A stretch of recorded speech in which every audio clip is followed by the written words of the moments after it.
Bonjour à tous, c'est Pierre-Alexandre pour Technoid. Aujourd'hui, on va faire le test des écouteurs de chez Aukey, des écouteurs qui sont avec un système de réduction de bruit actif. Donc ils sont vendus à environ 40-45 euros sur Amazon, vous avez le lien dans la description. Et c'est des écouteurs que je trouve intéressants. Tout d'abord parce que ça rend le côté réduction de bruit assez abordable. Et en plus, il est tout à fait correct. Donc déjà, qu'est-ce qu'on a avec l'appareil, avec les écouteurs? Nous avons une petite pochette de transport. Nous avons aussi un système, donc là, c'est pour les 24 mois de garantie. Donc ça permet ici, avec ça, en fait, de pouvoir vous connecter via votre téléphone. Sinon, donc, Early Access, bref. Vous avez 2 ans de garantie, tout simplement, donc ça c'est cool. Vous avez divers embouts, dont certains pour que ça tienne bien. Et voilà. Et vous avez donc les écouteurs ici, qui sont un peu emmêlés. Vous avez la dernière chose qui est très importante à ne pas perdre, surtout, c'est le système de chargement des écouteurs, hein, puisque forcément, qui dit réduction de bruit active, dit système électronique qui a besoin d'être alimenté. Et donc, ce qui fait que là où certains utilisent comme par exemple Sony, comme c'était propriétaire, enfin pas propriétaire, mais ils l'avaient intégré sur leur Z3, c'était intégré et ça permettait de faire ça. Là, le truc, c'est que forcément, il faut que ça s'adapte à tous les smartphones. Donc là, c'est un système un peu comme ce que propose Bose, c'est-à-dire que vous avez ce boîtier qui va permettre de faire la réduction de bruit. Alors, on va faire un petit peu le tour de ces écouteurs. Donc, ici, hop, on fait bien le focus. Donc, ici, vous avez les écouteurs. Alors, des écouteurs, par contre, que j'aime un peu moyennement, ça me rappelle les syllabes. J'y reviendrai, mais c'est assez correct. Qui sont de bonne qualité, avec plastique, avec le derrière qui est en métal. Donc, le câble ici qui se rejoint. Alors là, vous avez le micro. Ensuite, vous avez ici, donc, le bouton Play Pause. Alors, par contre, c'est juste ça. Vous avez rien d'autre. Et vous avez ici, donc, le système de...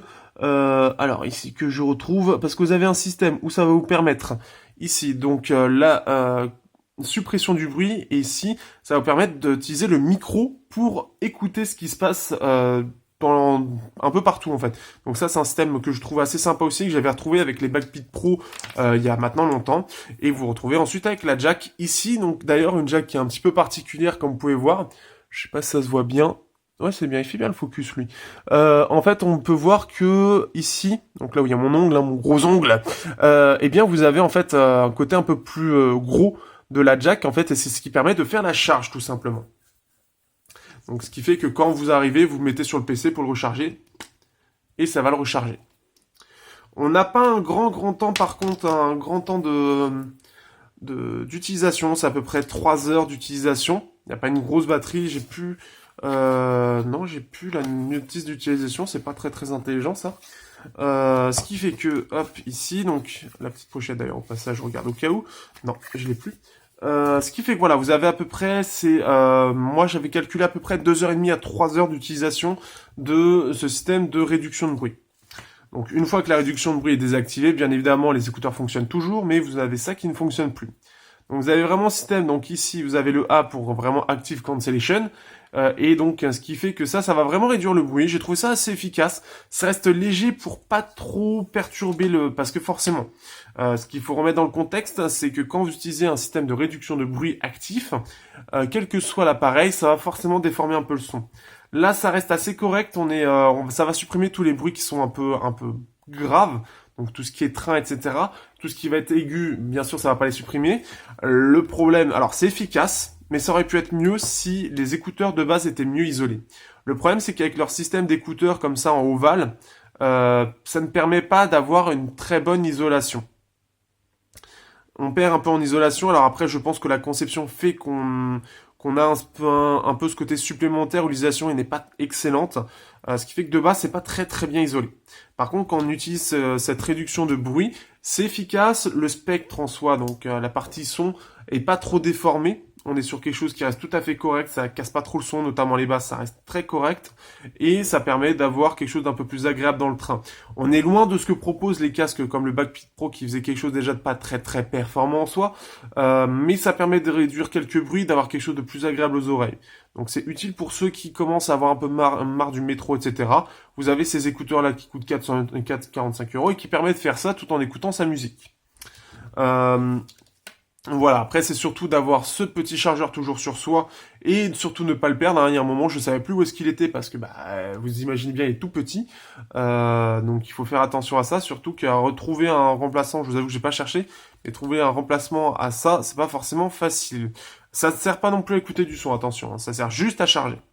Des écouteurs, alors d'ailleurs au niveau du son en soi, c'est moyen.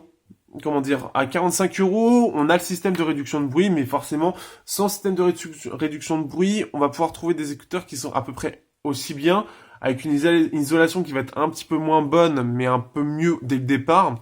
Euh, je pense par exemple qu'on doit retrouver sur Amazon les Rock Zircon.